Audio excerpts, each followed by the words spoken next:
So the last lecture did not go at all the way I expected to, but that's fine. So my lectures are always loosely scripted, right? So when I looked at today's notes, this was my script.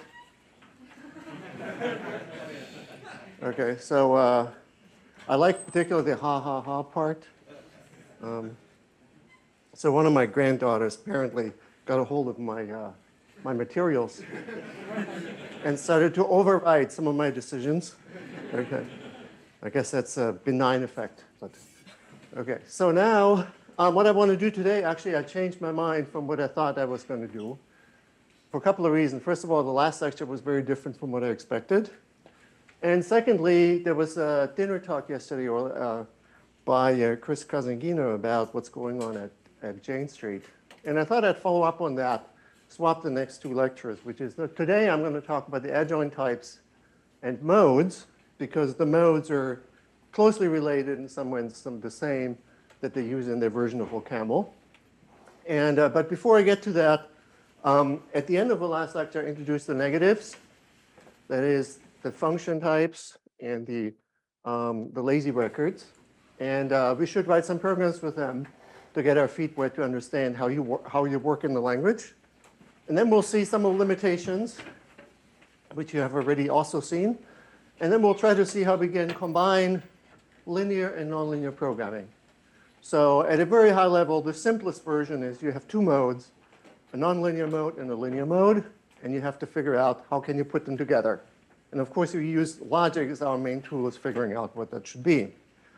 But it turns out that when you start doing that, really you get to a much more general system kind of almost automatically, where you have more different modes lying around. They're related in interesting ways. So for example, you might have an affine mode that says a variable of this mode you can drop freely.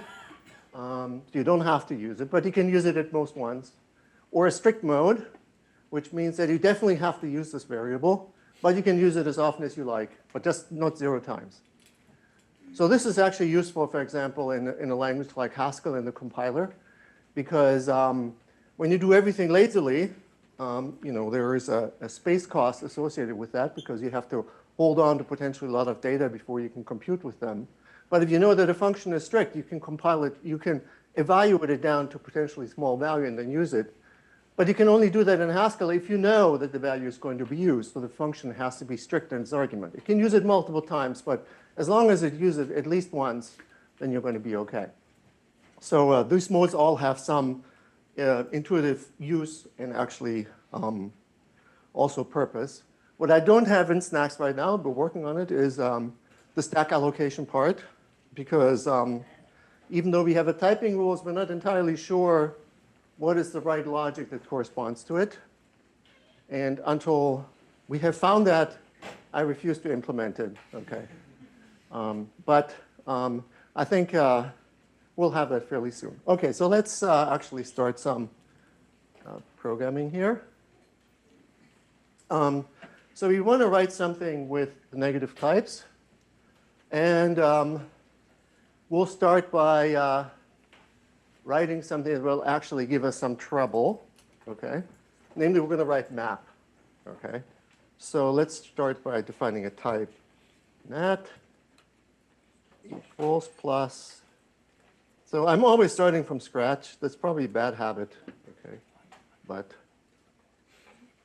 is this big enough to see in the back? Am I good? Okay. So type list equals plus of nil and cons takes a net and another list. Okay, so now I want to define a map function. So what would be the declaration of map? Okay, so it would take a function f, and we have some polymorphism, but I don't want to really go into that today, so we'll just make it everything monomorphic here for a while. So let's take a function from nat to nat. That's an easy one. Okay, and then we take a list of x's, and we want to return another list. Okay, this kind of code I've written like a gazillion times. Okay, but every time something different happens. Okay, so here I match x's with, okay, it could be nil, or it could be cons. By the way, one of my things, I just finished a sabbatical this spring, and I wanted to figure out how to write a VS Code language server. But instead, I built this compiler. Okay, so it's more satisfying. But eventually, I want to get back to writing a language server because certain things like splitting the cases, right? You should be able to do that. Like I shouldn't have to do that by hand. Okay, all right. And I got tired of Emacs list programming. I used to do these things in Emacs, but I don't have the stomach for that anymore. Okay. All right, so what do we do here? Okay, so we do cons of f of x and map of f over x's. Yes? Does that seem plausible? I can't hold you responsible because I haven't shown you the syntax, but it's plausible, right? If it's nil, we return nil. Okay, we're good at that? Okay. Now this should not compile, right? Yeah. Okay, what should the error message be? Yeah, we don't really know, right? Could be two things. It could be either in the nil branch, you're not using x's. Wait, no. You're not using f, okay? You are using x's because when you get into that branch, you have matched against it. Or it could be saying in the cons branch, using f twice, okay? Now, the compiler is non-deterministic in this way, okay? So I don't know what's going to say. But if it passes it through, then I'm going to cut the lecture short and do some debugging. Okay, okay. Snacks, lecture 3.adj. Oops, sorry, this is in lecture 3.adj1. So the language level 1 is the same as you had language level 0, except we now have negative types. So you can write functions, and you can write objects. Okay. Lecture 3.adj1. Okay. Okay. Alias snacks, programs, snacks, /bin/snacks. Okay, let's try this again. Okay, variable f of mod L used more than once. Okay, so it discovered that before it discovered that in the nil branch there is no use of f. Okay, and that's really because, actually I should have known this. This is because of the additive approach. So we go sort of bottom up, and we don't discover that x is in use, and we'll come back to the match or to the top level of the function. But we discover that f is used twice when we move up to and try to type the cons.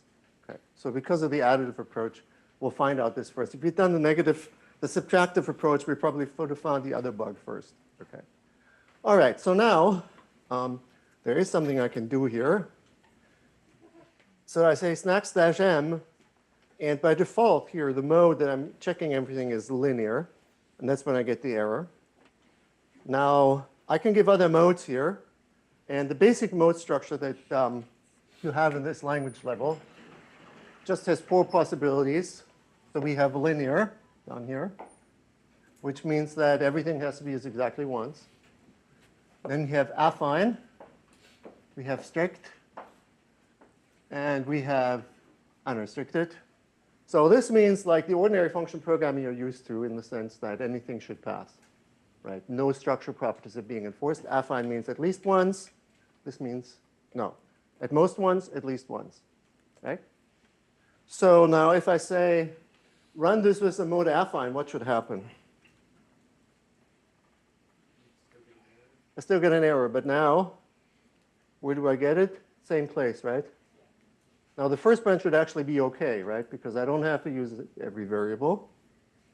Yep, I get the same thing. If I say, type just this in a strict way, so everything is done at strict mode. This is not a strict functional program. So what should happen now? I should be able to get the other error because the second one is okay now, right? Because it's okay to reuse the function, okay? Hopefully. Okay, so it says variable of mode f is not used in all branches. Okay, so yes, it found the right error message there. Now, if I type it with U, then it should actually be fine. Okay? And it is fine, it checks. Okay, good. So that's map. So in the linear mode, which I want to stay for a moment, this will be incorrect. And so this declaration here should fail. Okay? So now it should, even in the linear mode, I should get an error message. It should pass. If I say make everything linear. Okay, now it passes because I said explicitly this thing should fail. Okay. I don't have enough of these failing tests. Okay. I should have more of them. Because if you write some piece of code, you intended to be correct, right? And so if the type checker says, yes, you're happy, you go home, okay?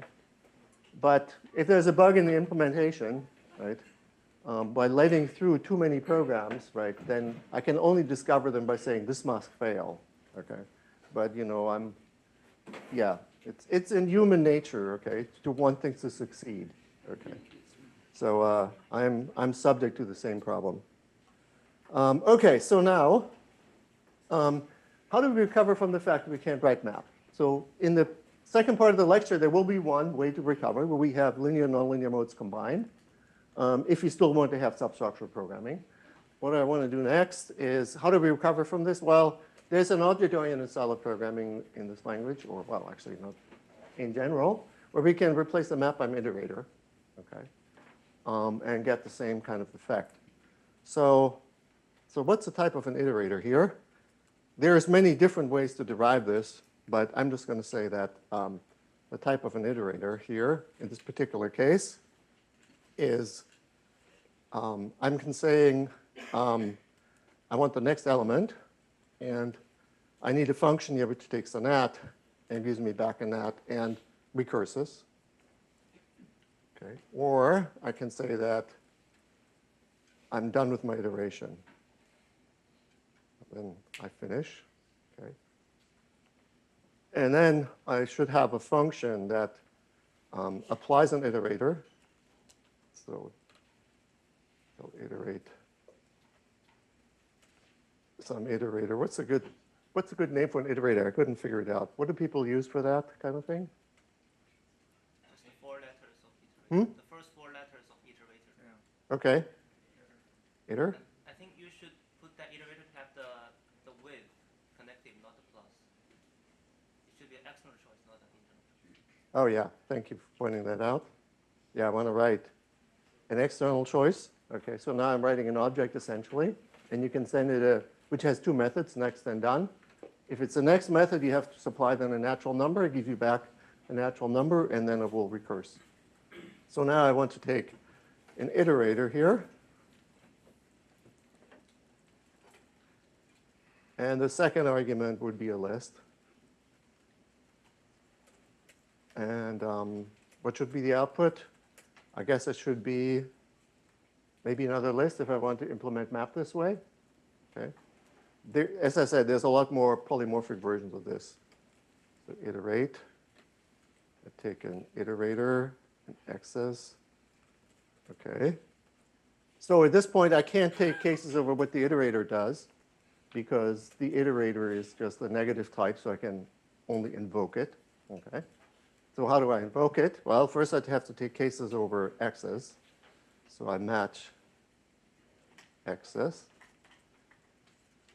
And if the list is empty, okay, so what do I do with the list is empty? So then I say I'm done, so I'm telling the iterator that I'm done. So I call the iterator on done. And that is something of type 1, which is not of type list. So I match what this is with the unit element, and then I'll create the empty list and put parentheses around that. And if it's a cons, okay. So if it's a cons, what do we do? So in that case, we want to do next, right? So we take the iterator. And we say next. And then we have to give it an argument, which is a natural number up here, which will be x. Okay, what comes back is a pair. The pair will consist of the result of whatever function. And the next version of the iterator, so to speak. Okay, that's how the recursive type works. I get back another iterator. And what should I be doing here if I wanted this iterator to implement map?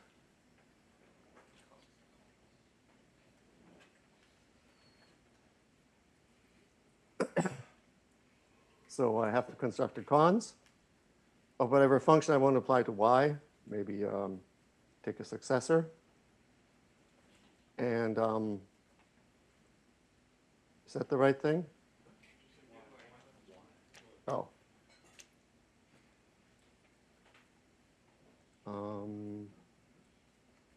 And what else do I have to do here?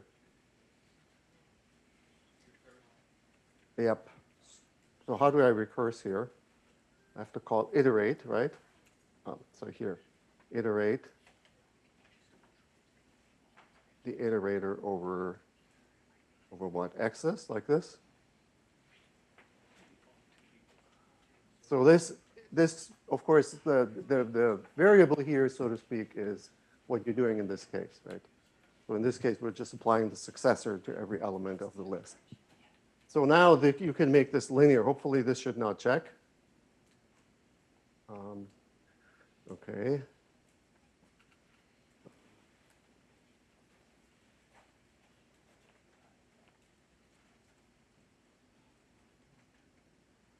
Okay. That's an improvement. You can see that now, right?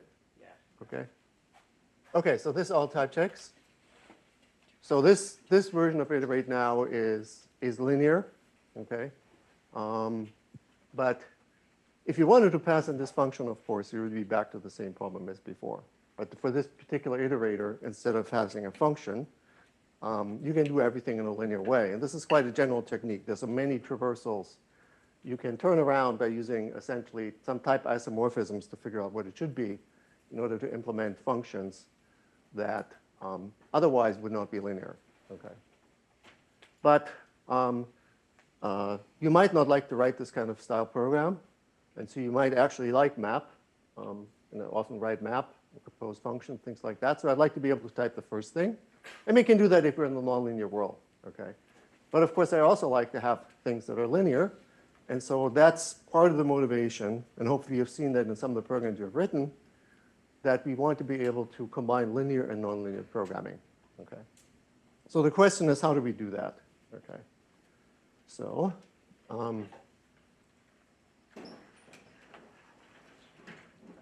so the basic idea is that we take our language of types and we parameterize it by mode, M. And as long as we stay at the same level, everything will be at mode M. We have a function, both sides are of the same mode. If you have a choice, all the components are of the same mode. Doesn't matter whether it's internal or external choice. But now you have some shift operators that get you between the different modes. Okay? And there's going to be two of them.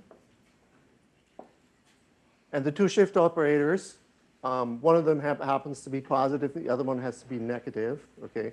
So I wrote these things, by the way, in a parallel way because there's some duality between them, between these two and these two. And there's a similar duality between these shift operators. Okay? And that's part of the origin for the name of adjoint logic. Okay, so on the positive side, we have a downshift.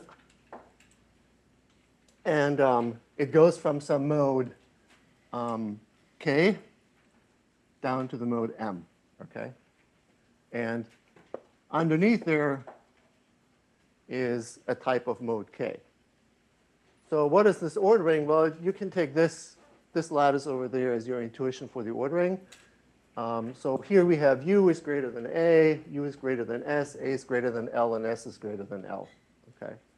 So it means that because we shift down, so here we need that k is greater or equal to m for this to be well-formed. Okay? So we can shift down from unrestricted, for example, down to linear. But we can also have a shift, say, from linear down to linear. We'll see that this is actually useful. Okay? And then we have a corresponding upshift that goes to m from some lower mode down here. Let's see what, okay, maybe I. And the thing underneath here is I. So we shift that up all the way to m. Okay? So what we need in this example, okay, in this particular example, we need to be able to make the function, which goes from that to that, which we want to be linear because it should take a linear number and gives you a linear result, itself be unrestricted. So this is an example where we want an upshift of the function. Okay. So unlike in the OCaml that we heard yesterday, we don't really have a default mode. Once you start going beyond this language level, there is no longer any default modes. So I'm going to write this to another file. So this file is going to be lecture 3.adj.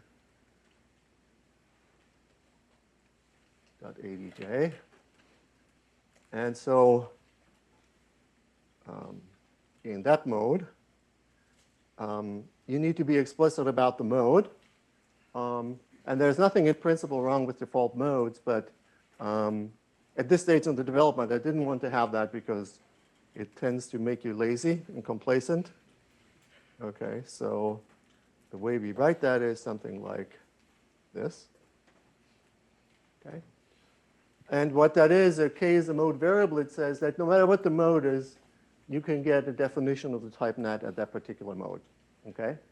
Now there's one more thing that I should say that recursive types, once you introduce non-trivial modes, they need to be guarded.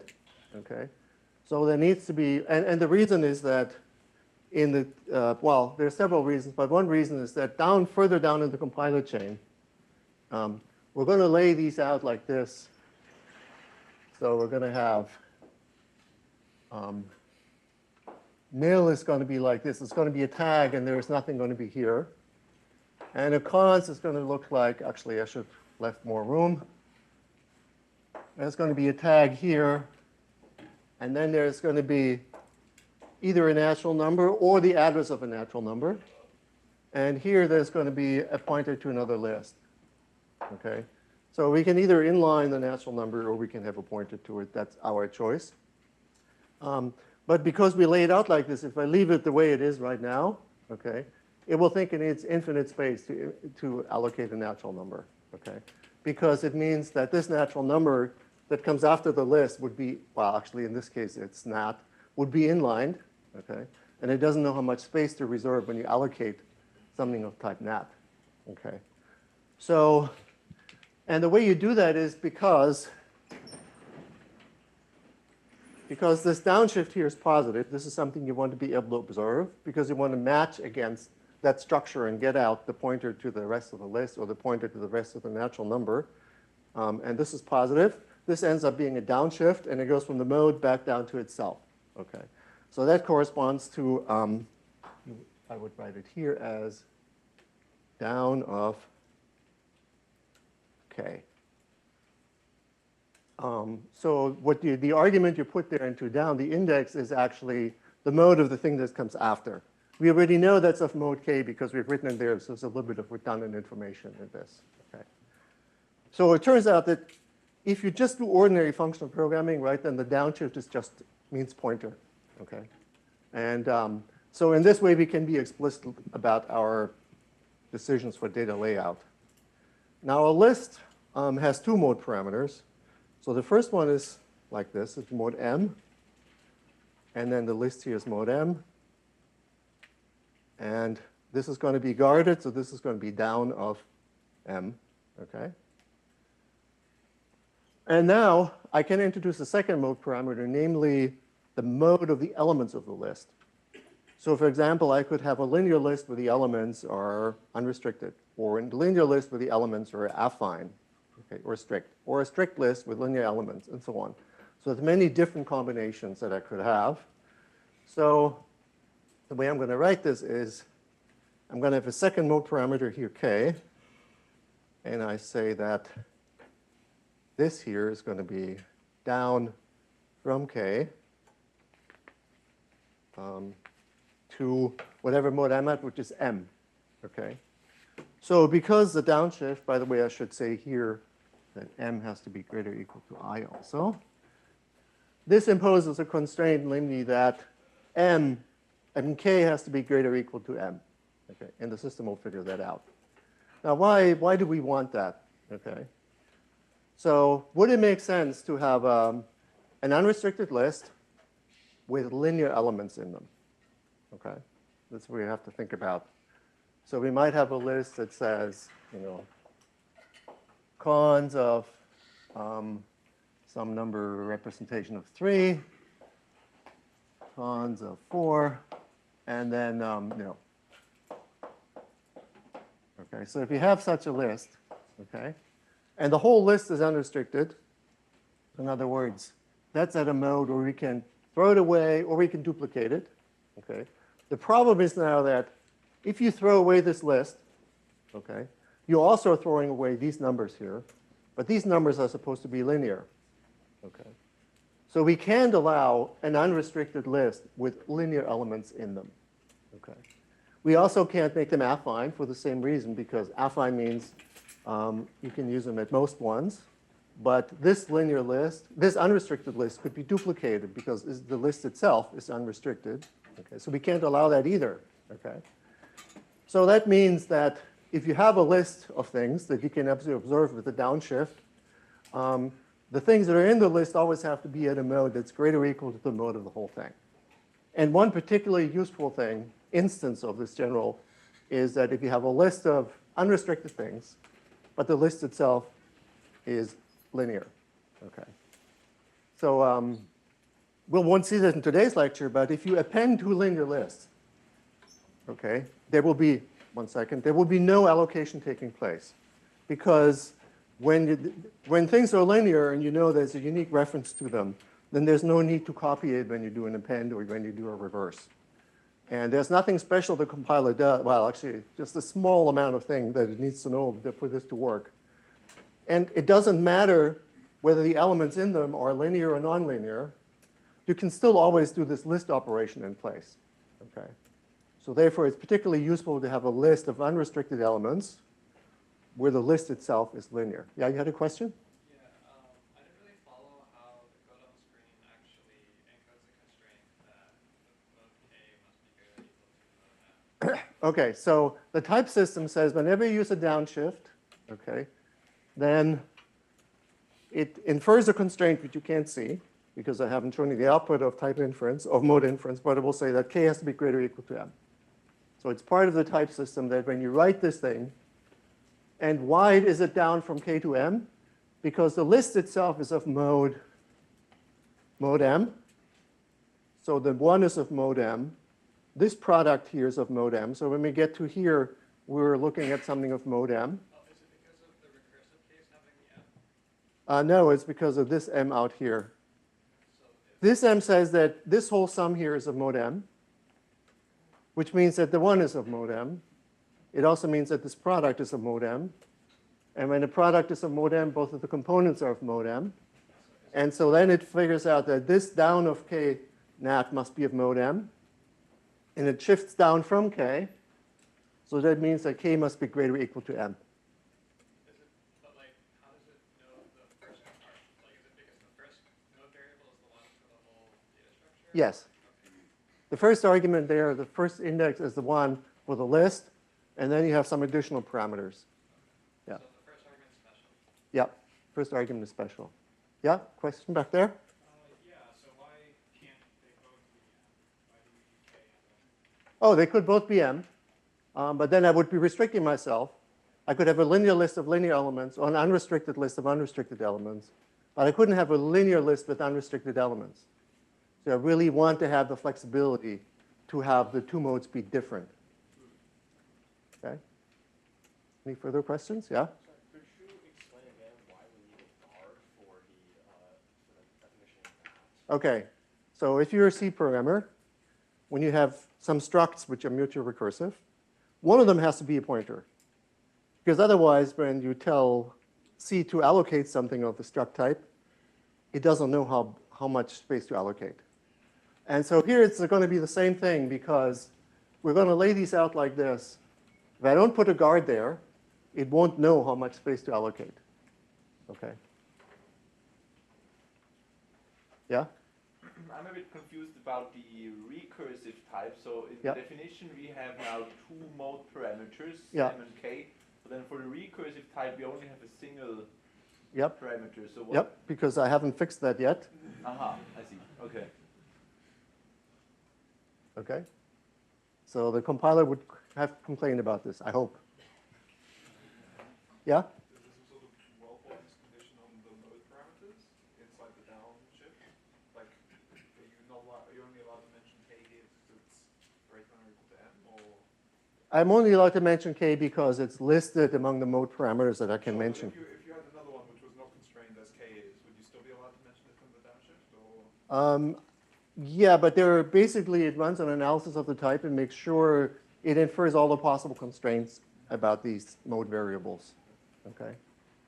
When I run this through the compiler, it'll tell you what are the constraints on them. Yeah? So for the down K in the mat and the down N in list, Yeah. that's like if I'm using the syntax that you have on the Yep. blackboard, it'd be like down MM.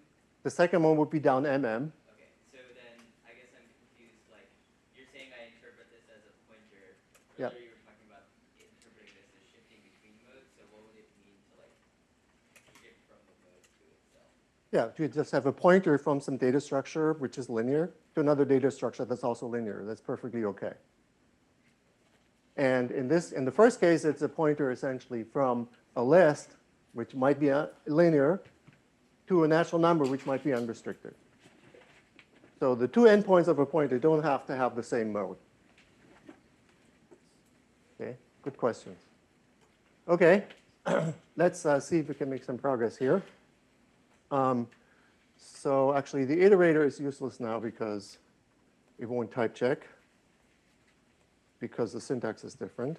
Okay, but let's see if we can fix map.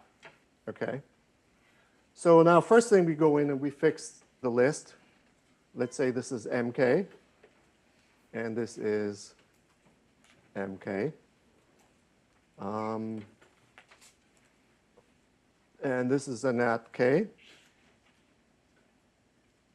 And this is a nat K. So the question is, will this type check now? Okay. And the answer is, for several reasons, not. Okay. So the first reason I'm just going to is that when we apply f to x here, that should actually be okay, right? Because x should be of mode k, the function should be of mode k. Okay. So this should actually work out. But what is the argument to cons as a pair, right? What is its mode for that pair? Yeah, it's either M or K. Which one?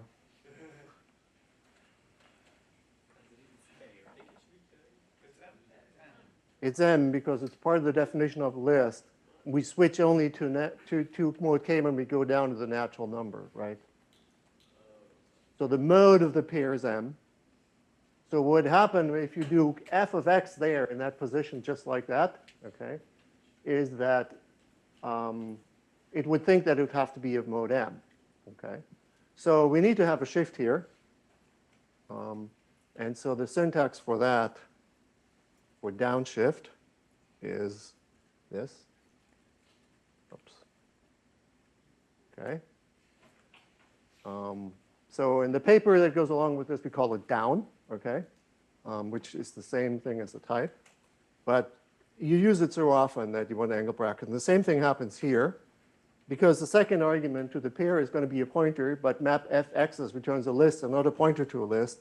So we need to put brackets here too. And then here, when we dereference, we need to follow the pointers to get the natural number and the element, okay? So now at least the pointer stuff, the down stuff is taken care of. The arguments for cons are both pointers. So on the left-hand side, we pattern match. On the right-hand side, we construct, okay?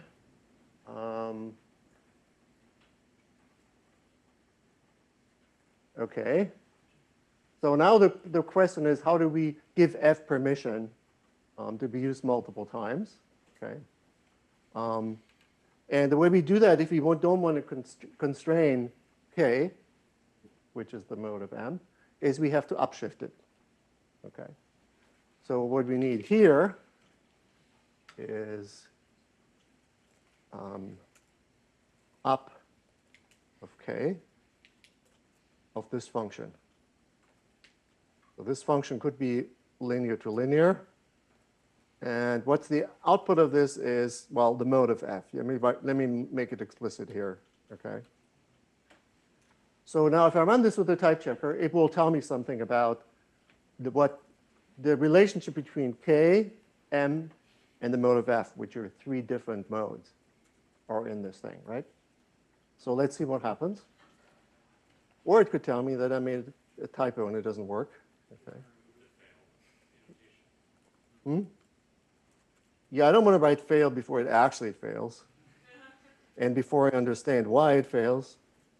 So let's try it. If I run it through, okay. Okay, so I need to go to this file, okay. Oops, did I edit the wrong file? Okay. Oh, you need like level 2. Yeah. So I messed up the file names here. Let's see how I can recover. What do I have here? Move lecture 3.adj lecture 3. Who knows? And move lecture. Actually, let me go back here and write this down as lecture 3.adj. Let me try again.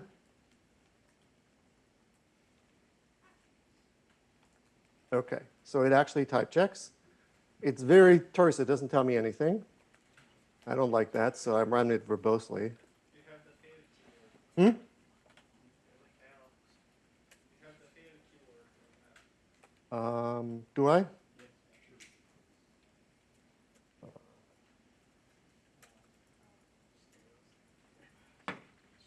Okay. I don't want that there. Hopefully this is the right file now that I'm looking at.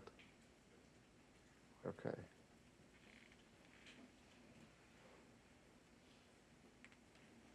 Okay, so it was failing. So the fail keyword was correct.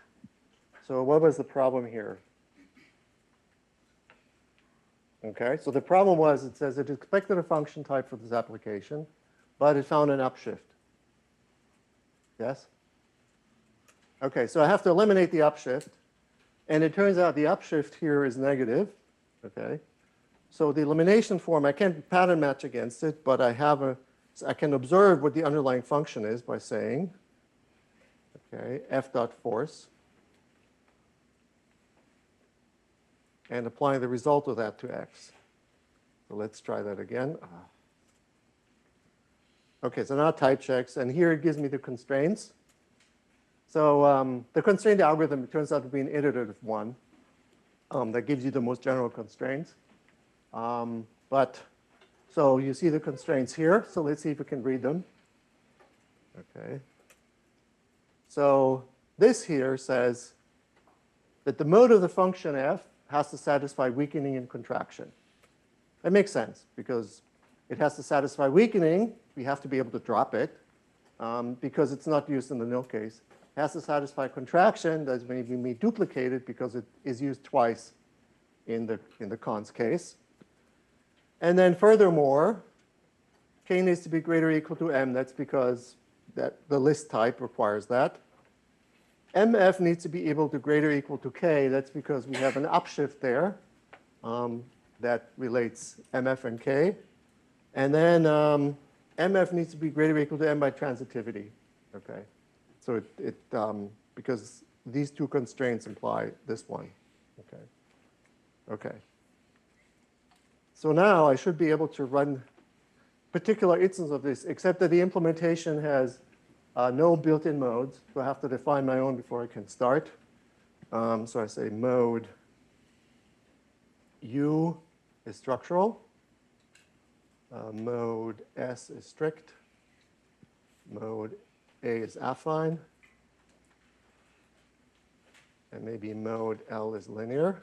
And now I need to say, okay, well, this is greater than S and A. This is greater than L. And this is greater than L. Okay, so now I can give another declaration for this function that has specifically what I want is that I have an unrestricted function which goes up from a linear function, which takes natural numbers which are linear.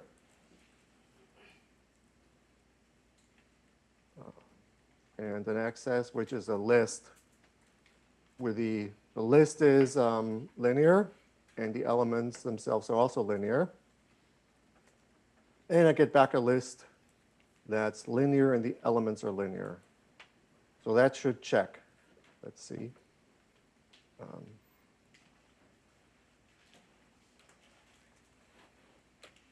Okay, pre-order not transitive. Okay, sorry about that. I forgot to say that this is also greater than L. Okay, so it checks. So it sees, you have more than one type for F. One is the original type with this constraint, and the second one is the monomorphic type. Okay, where all the types, the modes have been instantiated. Okay. Now, there are some other interesting types you can give this. So F probably should always be unrestricted. Let's say the elements are affine.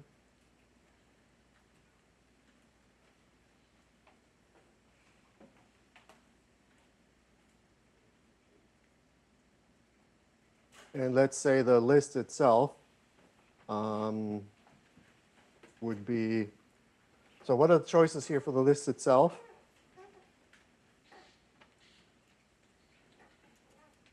Could be affine, right? Because I just need that the elements are greater or equal to than the list itself. Affine is greater or equal to the list itself can be affine. And the elements are affine.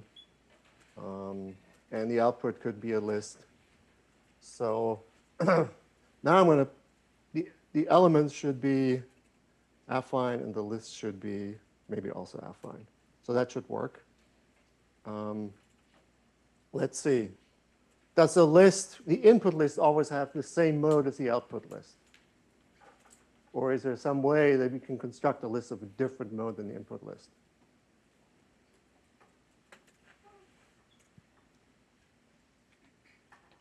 So could I say I'll take a map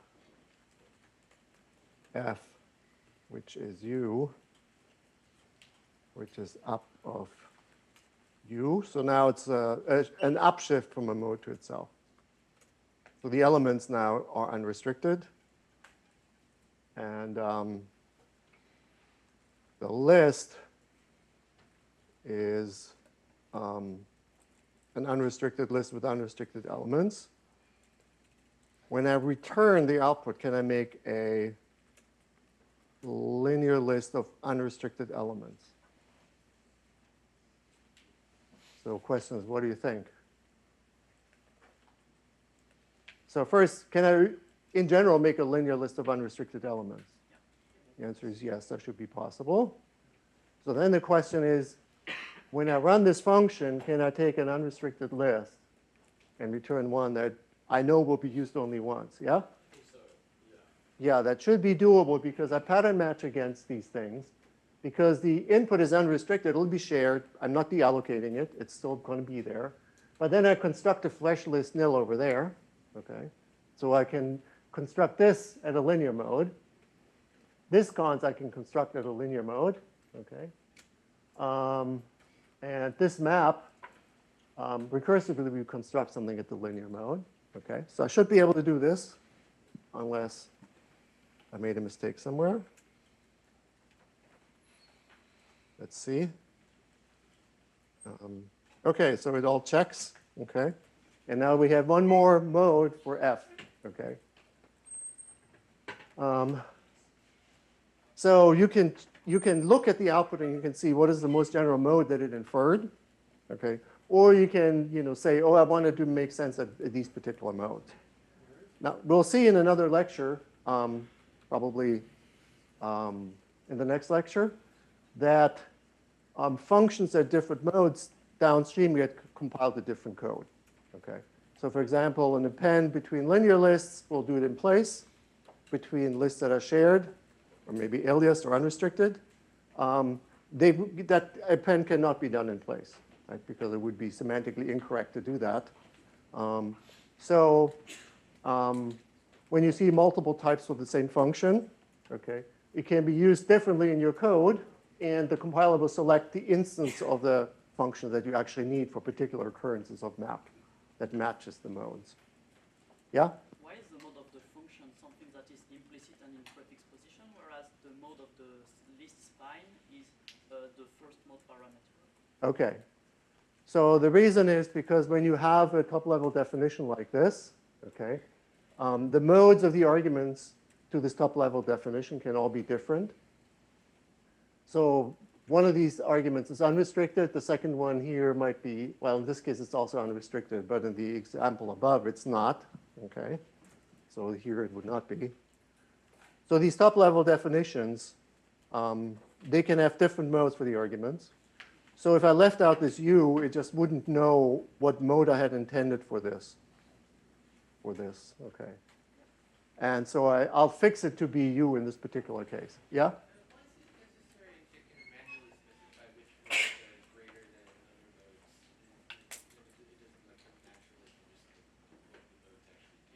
Okay, yeah. So you can do a lot of things with modes that are not immediate from their structural properties. So in this case, there's really only one possibility. So let me start on a digression here. So actually, let me erase some stuff here.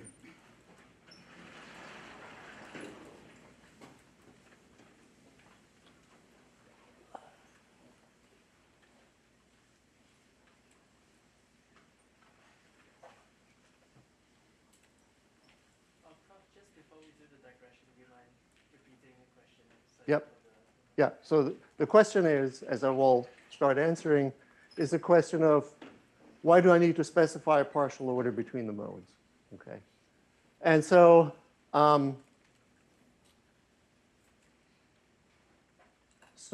if you're familiar with linear logic, you know this exponential modality. Okay, I briefly mentioned it before. It says that something of this type can be used arbitrarily often. Okay. Now, in linear logic, we can actually explain this in the adjoint setting. And this is actually defined. So in linear logic, this whole thing is linear, and A is also linear. We have the modality that takes a linear proposition, gives you a linear one. Okay.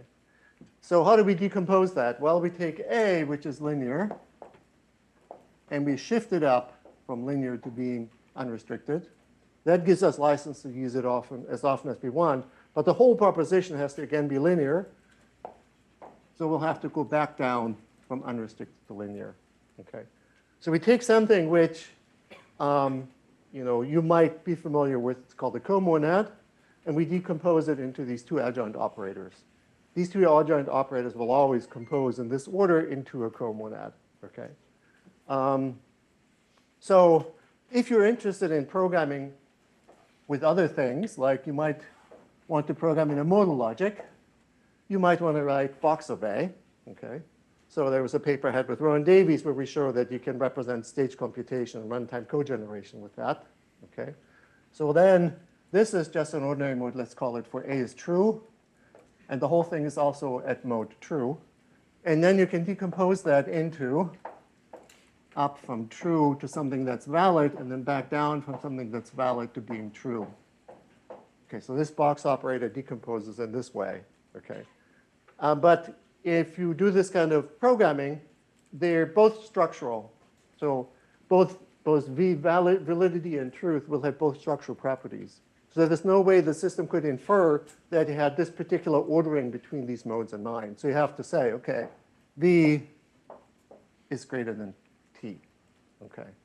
So again, if you don't know this paper or that work, that won't make much sense to you. But the point is that this is structural, and this is also structural. But you can still enforce some restrictions between them, between their uses in the program. Okay. Okay, so what happens here, if you actually try to program in linear logic by itself, the way it's written here, using only the bang, the problem is that whenever you want to copy something, you have to go from the bang here to the middle, so to speak. Okay, you have to copy it while it's unrestricted, and then you have to put the other shift back on. So you're doing a lot of inside, into and out of, okay, the bang. Okay, so I've been there, I've done that. Okay, but what happens here is that you can natively program functionally where everything is unrestricted and you don't care about linearity at all. Okay, or you can program entirely linearly, and the whole program will be linear, and you won't even notice that unrestricted is possible. But if you do need to combine it, you can use these shifts to combine, say, a program which is your ordinary unrestricted functional program, and have it, in a linear context and use it there, or vice versa. Okay. So, and the nice thing is that it's really the same syntax. We don't need to change our syntax for function application or for anything that we write, because we can check it at different modes, the same code. Okay. So I think that's sometimes called mode polymorphism. You write only one function, like map, but you can run it in a lot of different modes. So I think in the OCaml compiler JST, that's actually a problem sometimes, because you have to take one function that does one thing, and you have to copy it to give it a different mode, because you don't have this kind of mode polymorphism that we have here. But it's actually a little bit more, because not only do we have mode polymorphism, but we have mode inference in the sense that you can write this piece of code here, leave M and K essentially open, and it will infer the constraints that are imposed. This would be the general one. It says, well, it will be well-typed as long as these constraints are all satisfied. As long as the mode of the function f satisfies weakening contraction, you can drop and copy it. And as long as these relations between the modes are satisfied, this is a valid program. You can compile it and you can run it. Okay. So you don't have to make it very specific, except to instruct the compiler what kind of code to produce. Okay. But you can write the function only once. Okay. Okay. Does that make sense? Yep. Sorry, does the cloud actually accept the final example that you've shown there? Yep. Because I'm a bit confused by the scoping of the sort of mode variables. So in the map declaration, we actually require that the list has the same mode. So the argument mode and the return mode are the same. So is there an implicit conversion? Or is there a more general map signature where you allow for changing the mode? Well, let's see. Oops, I didn't save it. So it accepted it because I didn't save it. So thank you for pointing that out. So now, whoops. Okay, it accepted it because I have a bug. Okay. If I'm looking at the right file. Yep, it should actually reject this. Let's see. Let me look at this file. Yep, so these two are different. So it should not accept this declaration. Okay. Yeah, I actually noticed this bug. I was hoping it wouldn't come up today. Okay. But that's what I meant early on. I don't have enough failing examples. Okay. So what I should have done, and then I would have been happy, would be to say this M is some kind of result mode. And then,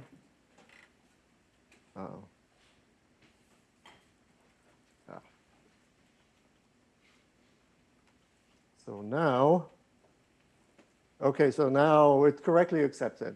Okay, sorry about that. Okay. So what actually happens there, I was able to track it down to the point where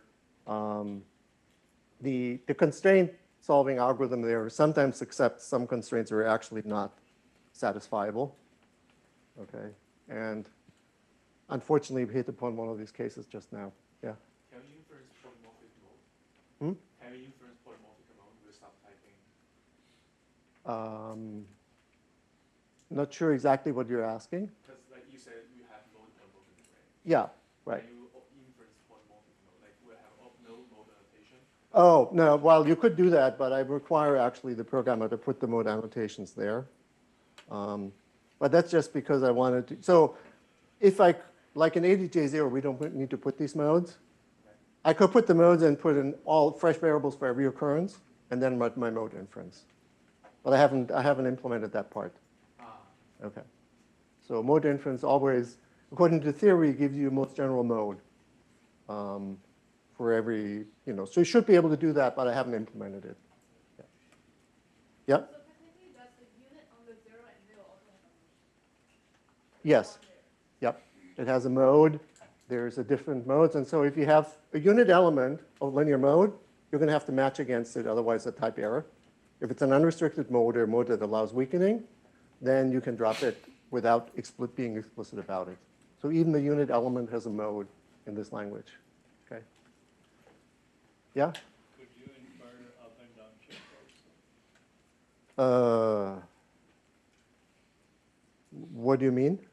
Like in the type list, you have down of K, down of M. Yeah. If I remove those, could the language infer that?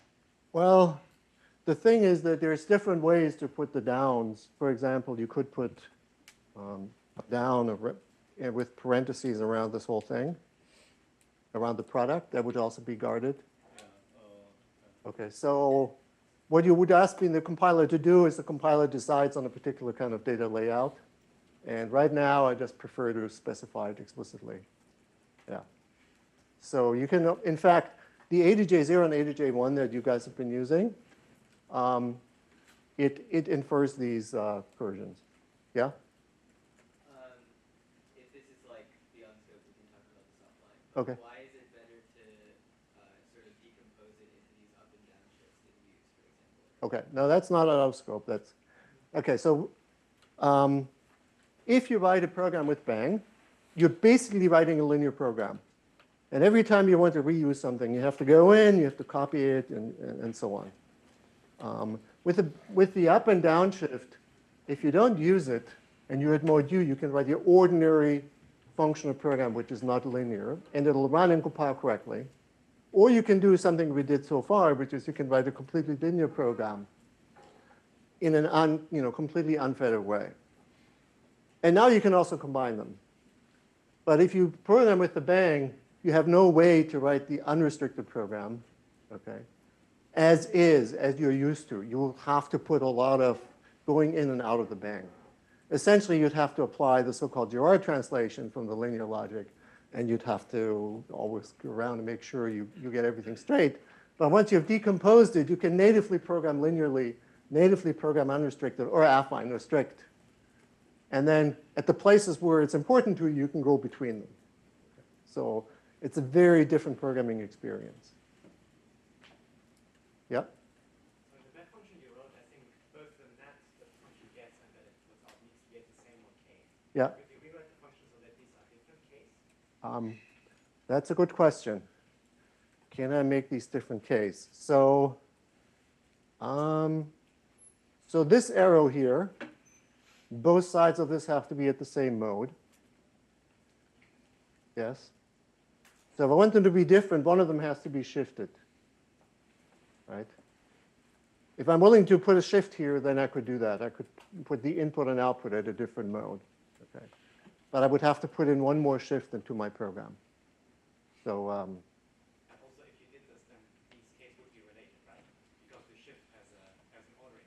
Yeah.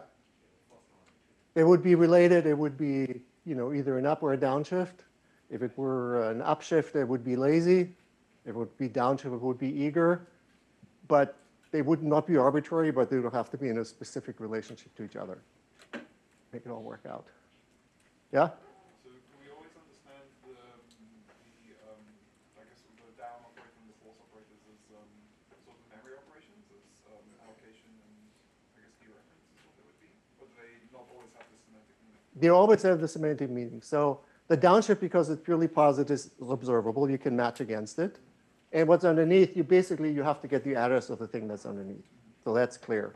This thing, what will happen is it will have to build a closure of some kind, because just like a function or the external choice, it cannot execute it because it's negative. And so the way closures are implemented, of course, is somewhat variable. So the layout of that is not particularly determined, but it will have to be lazy. Yeah. Yeah? So currently there's only one implementation of the map. If you have multiple, like the rest of the three implementation of the map, does the compiler accept it with the same identifier for the function? Yep. And how does it differentiate which one to use? Okay. So if you use map down here in some code, which we haven't written yet, it runs the type checker. And it tries the declarations of map in turn and see which one fits. So if it's in a context where, the output list is linear, then it will use this version and so on. So it does some overloading resolution during type checking to make the code monomorphic. Yeah? So hypothetically, we don't really have like more like machine size type or whatever, like let's say 32-bit integer. Yeah. But if you did, you should be able to not have to have a pointer for like the upshift. Right? Yeah. Is that right? That's correct. Yeah. Yeah? So it says like up and down shifting just like matching the points. Like if we don't upshift the function, but instead like downshift the other thing, does it still Well, but there's a relation between the up and down. So the function needs to be unrestricted because it's not used in the null case and used multiple times. So we would have to raise everything else pretty high. It couldn't be linear anymore if we change that. Yeah, so there are some constraints about, you want certain things to be linear, or, yeah, if you don't do that, then you have a lot of flexibility. Okay. Okay. Does the mode of the function pose any constraint on the argument and the return value? So if you take first-class functions the way like this that you pass around, the requirement is that the two modes be the same. Because if you look at the syntax here, this and this is at the same mode. But top-level definitions don't have this requirement. And let me take a little detour here why they don't have that. So our basic judgment is that in a context gamma, an expression E has type M, has type A. Let's forget about the mode at the moment. So what a top-level definition does, it takes this whole thing, okay, and it says my function f, okay, has type A, given context gamma, something like this. And when I'm saying this, it also means there are no other free variables in the expression. So if I define f to be equal to E, it doesn't allow to have free variables except the ones that I mentioned explicitly in gamma. Okay. So the top-level definitions have to be closed in this sense. Okay. You can mention other top-level functions in them, but you can't use ordinary variables, lambda-bound variables in them. And because of that, gamma can be things of mixed mode. So let me use this as an excuse to talk to you about the typing rules for this. Okay. But there's a good logical explanation for that if you're interested. This is called contextual modal type theory. And Tesla actually has done some work on extending this to this adjoint setting. Okay. So this is not like some arbitrary choice that we made. But the reason, the fact that E has to be closed except for the things in gamma, that is the reason why you can use a top-level definition multiple times in your program. Or you can make a top-level definition and not use it. Okay. Because if you have something that doesn't depend on anything, you can kind of replicate it as often as you want. Okay, so the fact that this has to be closed, the definition has to be closed except for these variables, is the thing that allows you to use it the way we've been doing the whole time. Okay, but let's see what the typing rule for these things should be. Okay, so we don't, the bracket here, okay, is going to be for the downshift. So we have a down from k to m of a sub k. And one important thing to understand about this is that when I write an expression which has a certain type, okay, so let me put it here. If I say gamma e has type a sub m, okay, then I make this requirement for this that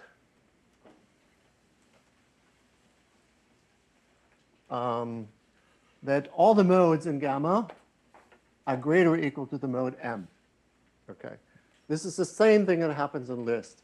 Okay, so for example, if this thing here is mode u that I can drop freely, and it depends on a variable here which would be linear, okay, then I could use this expression e and basically ignore it or duplicate it. That would be okay because the type says you're allowed to do that.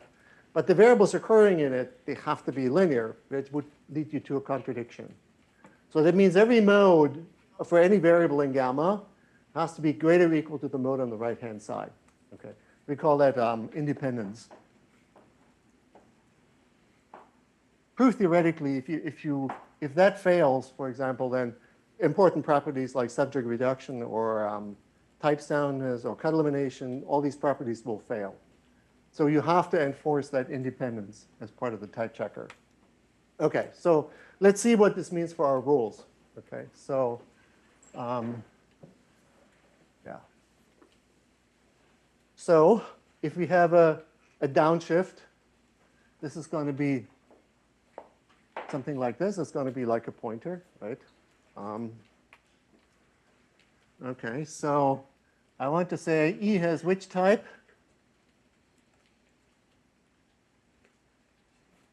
A sub k, right? Because I'm trying to form one of these things. So this is a pointer at mode m to something at mode k. And the type will tell us what that thing is. So the question is, what do I put here? Can I just put gamma, or do I need some constraint, or how do I organize the type checker? Okay, well, let's take a look at this. Okay, so I'll arrange that whenever I ask this question, that gamma has to be greater or equal to the mode of the right-hand side, which in this case is, this is of mode m. So I know when I ask this question that gamma has to be greater or equal to m. Otherwise, I'm not allowed to ask the question. Okay, it would statically check, oh, you're asking a question that's not legal. Okay, all right. So can I put all of gamma here? Is that okay or not okay? So for this to be about form, what do I know? K is greater or equal to m, right? To ask this question, I would need to know that gamma greater or equal to k. From this information, do I know that? No. Okay. So I have to enforce here in this rule that gamma is greater or equal to k. Otherwise, I'm not allowed to build this. Okay. Without that condition, it doesn't work. Yeah? How do you enforce that? Well, the type checker just checks it. And it gives you an error message if it's not satisfied. Yeah? So the map function that you wrote is polymorphic. Yeah. However, you don't know what you're going to be using for the modes until you actually use map or constrain it in some way. Like, Yeah. Does it know that map can't be used more than once if you don't constrain it to be? It doesn't know it. So the point is that after you do mode inference, it tells you. So there's a bunch of constraints that it creates. Yeah, so it tells you this constraint here, right?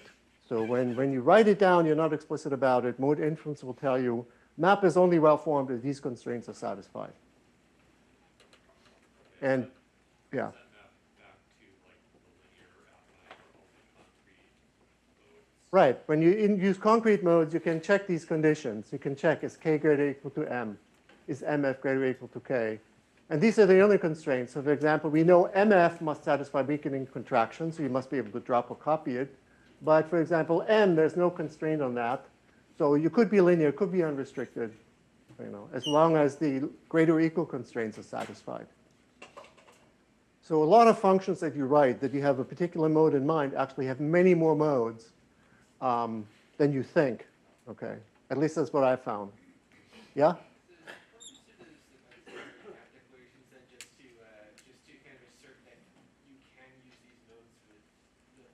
Yes. Yep. So this is basically, well, there's two purposes for it. One is checking your work. Another one is instructing the compiler. These are the instances that I want. Okay. Because the compiler, when you have the general case, it would have to be very defensive. It couldn't use any linearity optimizations, for example, because it wouldn't know what mode you're using it at. Okay. Yep. When would that side condition fail?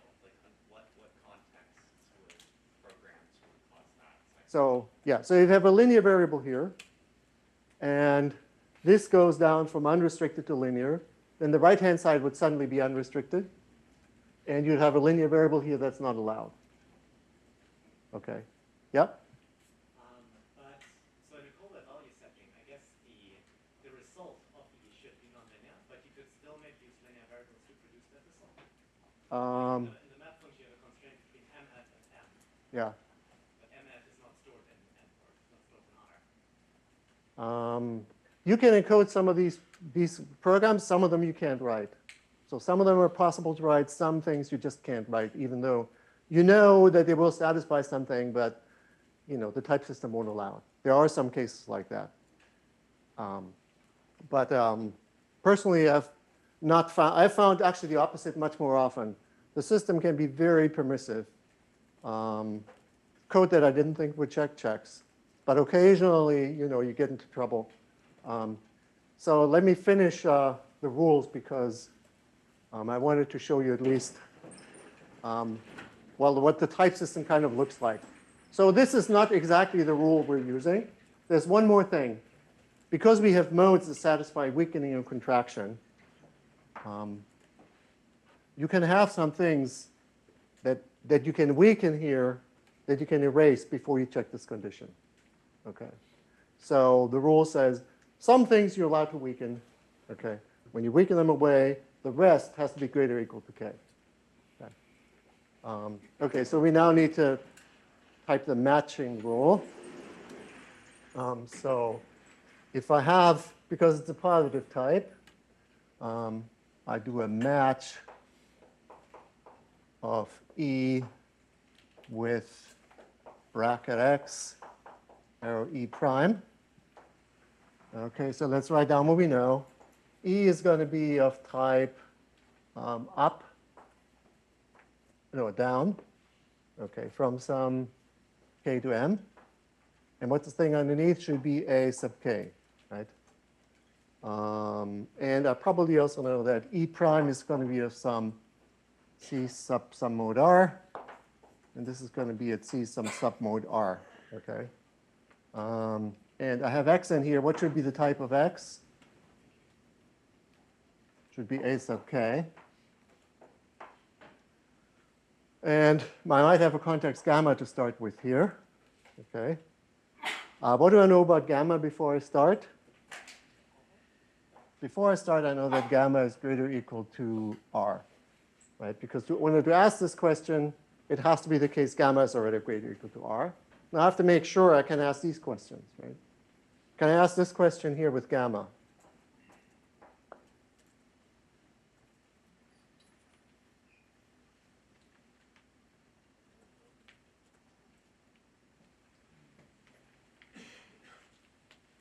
Probably not, right? I don't know. So I have to check. Gamma has to be greater or equal to k, right? Actually, m. Can I ask this question here?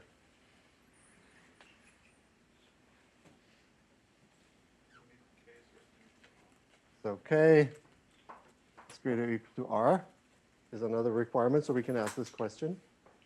Okay, what else do I need to do? I also know that k should be greater or equal to m, right? Because otherwise the downshift is not well formed. Okay? So I already I might have checked that before. Okay. And then this is one of these places where I have to split my context. So let me call this delta here. And this thing here is going to be gamma. And I think this is not 100% correct. Let's see. Gamma is greater or equal to m.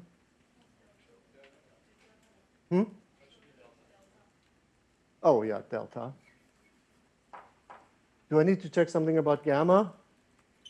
Well, to start with, I know gamma is already greater or equal to r. So this gamma will be greater or equal to r.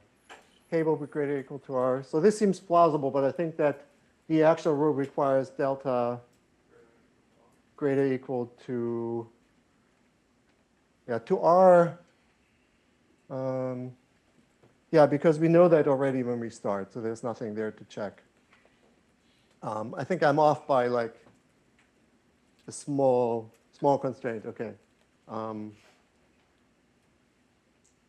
thinking that maybe delta has to be greater or equal to m, and m itself has to be greater or equal to r, not just k. I think that's what it is. So what I have to check here, I think, is delta greater or equal to m and greater or equal to r, even though that's not obvious, but I think that's what happens. Okay.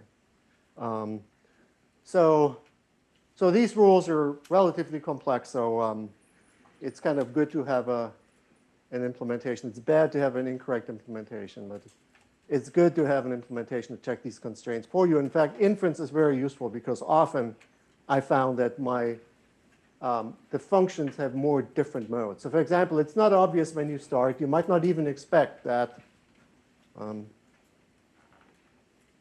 you map something over an unrestricted list, you can construct a linear list as an output. It's something that I didn't really think about much, but it is something that happens to be the case if you look at the code. That's not true for other functions. Okay, so, but I'm almost out of time. So the upshift rules have a similar kind of flavor. Okay, so I'm not going to put them down, but like I said, they're actually all in a paper that's going to appear at FSCD this year. Okay, so they're all been proven correct and everything.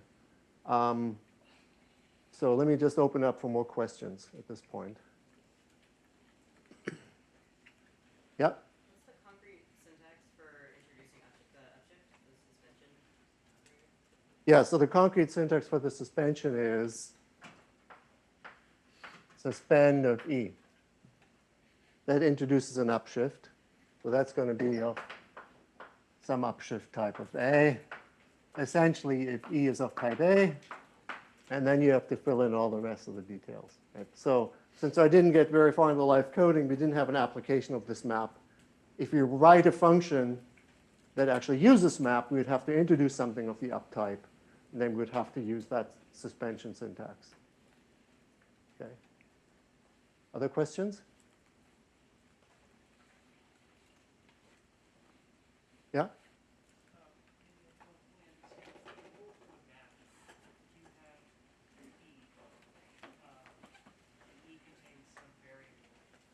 Yeah. Shifting that down from, say, like unrestricted, could it be possible that that variable could show up in E prime as well, since it's not linear? Yes. So this combination operator here, when everything is purely linear, it has to split. The variables go exactly to one place. If you have a variable here of a mode that allows contraction, okay, you can put it into here and you can put it into here. Okay. And also, like, the variable rule looks slightly different here. So the variable rule would say something like x colon a proves x colon a at some mode m. But you can have some delta as long as you can weaken it away. Okay. So yeah, I'm being a bit stenographic here, but writing down all the rules would definitely be too much work. But they can be looked up.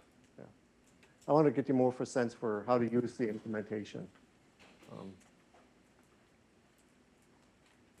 Okay, so what I'm going to do in the next lecture then, well, it depends on if there's questions on this I should answer, but otherwise, I'm going to introduce now things downstream in the compiler.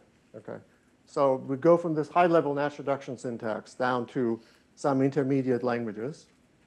And these intermediate languages then are going to be translated from there into C. Okay, but these intermediate languages have the property that they still have a logical meaning. They can still be seen as a sequent calculus. So I haven't actually abandoned logic yet. Okay, they have some very interesting properties, and in particular, they will allow me eventually to do this thing that I wanted to. Part of what I want to get out of it. If you have something that does not satisfy contraction, so it could be linear affine, then the low-level code can modify things in place because it means that there are unique references to it. That's something actually they're not that interested in at Jane Street. They're not doing that kind of thing. The reason they have unique references is because they wouldn't have safe parallelism. And that's also something that could be considered in this setting here, but currently the implementation is entirely sequential. Okay. Okay. So then I'll let you go. See you tomorrow.